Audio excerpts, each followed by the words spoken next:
everybody. Welcome to Rake the Take, a golf betting podcast hosted by me, Chris Lewis. And in this week's episode, we are going over the Houston Open, which takes place at Memorial Park Golf Course. Memorial Park Golf Course is a 7,099 yard par 70 based in Houston, Texas. Of course, obviously, if you didn't know where Houston was, duh. It definitely favors a longer hitter here, I should say. It even though it is like a 70,099 yard golf course, if you look at off the tee, it's not very penal. The rough is not very thick. There are very few hazards of any sort that are really in danger for most players, and because of that, it really is a second shot golf course. All the defenses are really kind of around and on the greens. If you're not hitting a good approach shot, there are some dangerous chipping opportunities that you may need to overcome. And the greens in general are not the easiest to read. So I will say that it will take a complete test to do well here.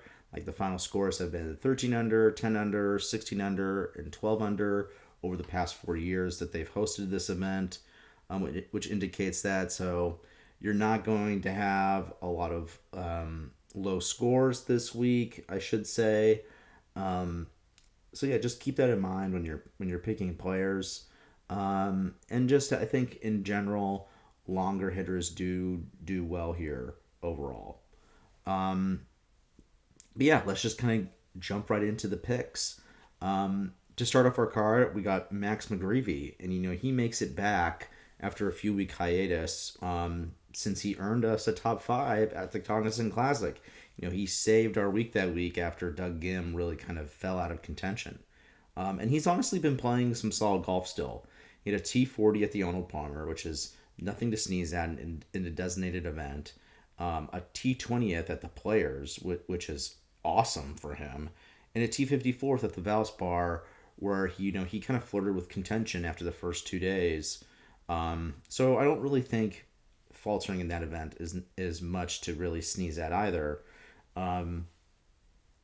He's been doing really well on the PGA Tour, and the ball striking has been phenomenal. He's ranking in the 89th percentile in driving, showing some great accuracy off the tee, and also in the 82nd percentile on approach play. Even though he isn't the longest hitter in the world, and so that kind of goes against what I'm saying here, I just think the ball striking has been so good. It's very hard to ignore him this week. He's at 100-1, and I really like his chances to continue his recent success, especially at that price. It's a very tempting number. And he's had previous success here as well, with a tie at 19th in 2022. And I think this is some of the best golf I've seen Max McGreevy play in his career, albeit very short career so far. So yeah, I'm very impressed by him. And even though I haven't necessarily bet him since the top 5, just because his odds kind of really fell down a lot. But I mean, I think this is a good buyback in point at an event that he could definitely contend in. It's a very similar number that what we saw at the Cognizant, and even before that, at the Mexico Open. So I like Max McGreevy. I think this is a solid price. I'm gonna keep playing him. But yeah, after that, I got Rico Hoey. And since Rico's arrival as a rookie in 2024, he's had one of the most interesting statistical profiles on the PGA Tour. His driving has been awesome. He ranks in the 95th percentile off the tee, where he has great distance and accuracy. That's what a combo. And the approach play has been nothing to ignore either. He's in the 82nd percentile in that category.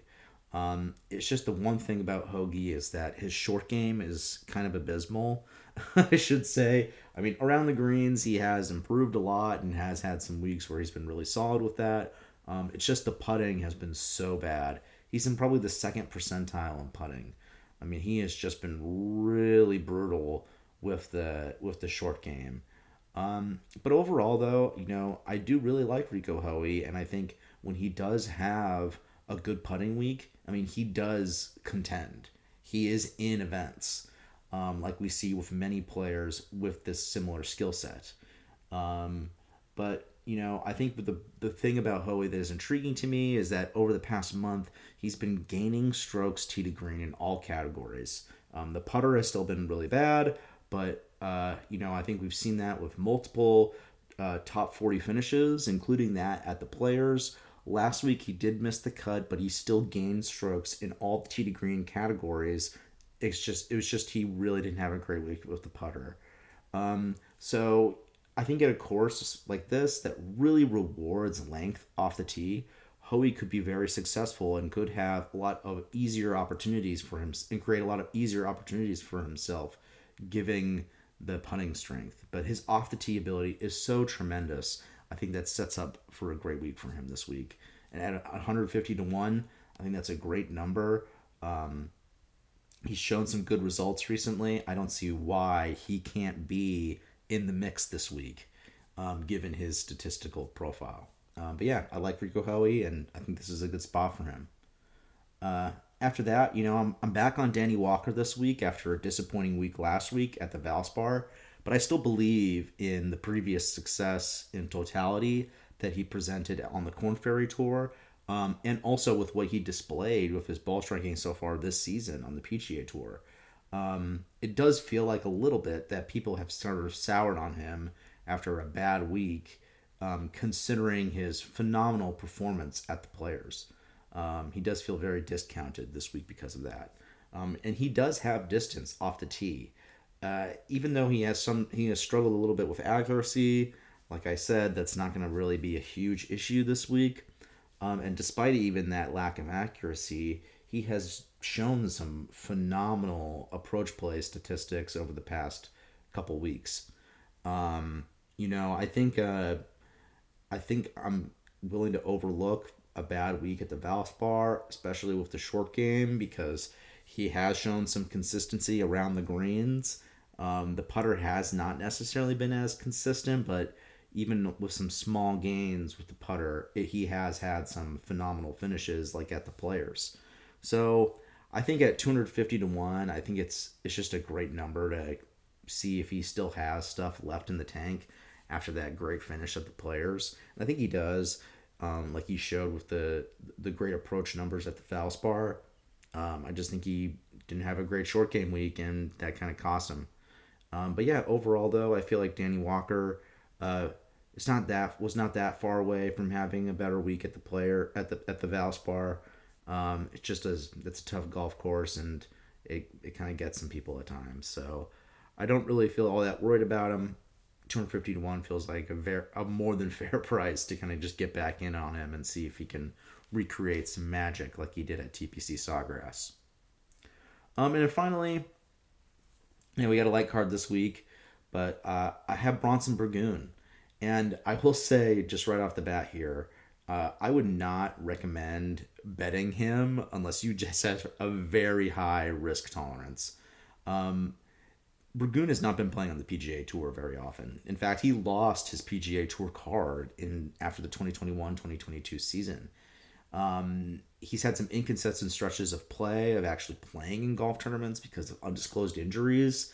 Over the past couple years, like in 2023, he only played like a few events in April and August on the Corn Ferry Tour, and then kind of sporadically came back on the PGA Tour for a little bit in 2024 with some injury exemptions. It's just been a very weird kind of career for him ever since over the past few years. But before that, he was never really a consistent player either on the PGA Tour. But he would be a guy that would have some of those spike weeks on the top in the top 20 or the top 10. And overall, throughout his career, he's been a pretty capable ball striker. He's a good approach player, has some distance off the tee. Not isn't hasn't been too accurate off the tee, unfortunately. Um, and really, it's just like kind of like a lot of guys really struggles with the short game. Um, but he has had some spike weeks recently. Like in last year, he had a tie 14th finish at the American Express, even though that's a much easier kind of layout and event than this. I still think that that's something that you can't really ignore. because he has had some good results with the approaches recently, and even that replicated at the stadium course this year. He just didn't follow that up with a better 2 rounds at the other courses. And and sometimes that's luck of the draw and things like that.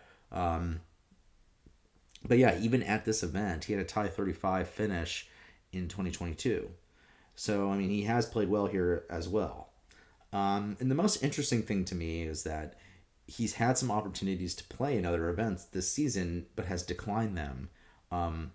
So, like, typically, when somebody else withdraws, he's one of the guys that they'll ask as an alternate to come on and play. But he has declined those opportunities, specifically at the Farmers Insurance Open and the Valspar last week.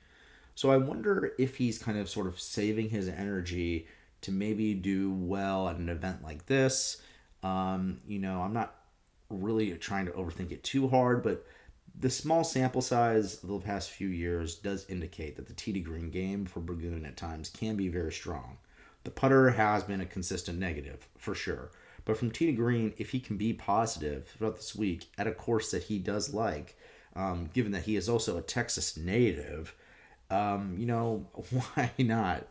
I don't think it's I don't think it's that far fetched, and he's priced so far down on the board where it's just like, I mean, why not? I mean, he's 1,000 to 1. There seems to be minimal downside in taking him, and even he's plus 700 for a top 40. I put a couple units on that, and yeah, so I mean, that's kind of my card this week. So just to kind of run down again, I got Max McGreevy, I have Rico Hoey, Danny Walker, and Bronson Burgoon. I've bet all those guys in terms of placements. 2 units in the top 40 for the Bronson Burgoon. But yeah, like typically what I do is I do top 40, top 20, top 10, top 5, first round leader, and outright for all these guys, and just kind of see what happens. But yeah, I have the 2 units on the Burgoon top 40 at plus 700. But overall, that's my card for this week. It's a light week this week, just kind of looking for some upside plays before we kind of get really firing with the Masters coming up in a few weeks. But yeah, no, thank you so much for listening, and I hope you enjoyed my podcast.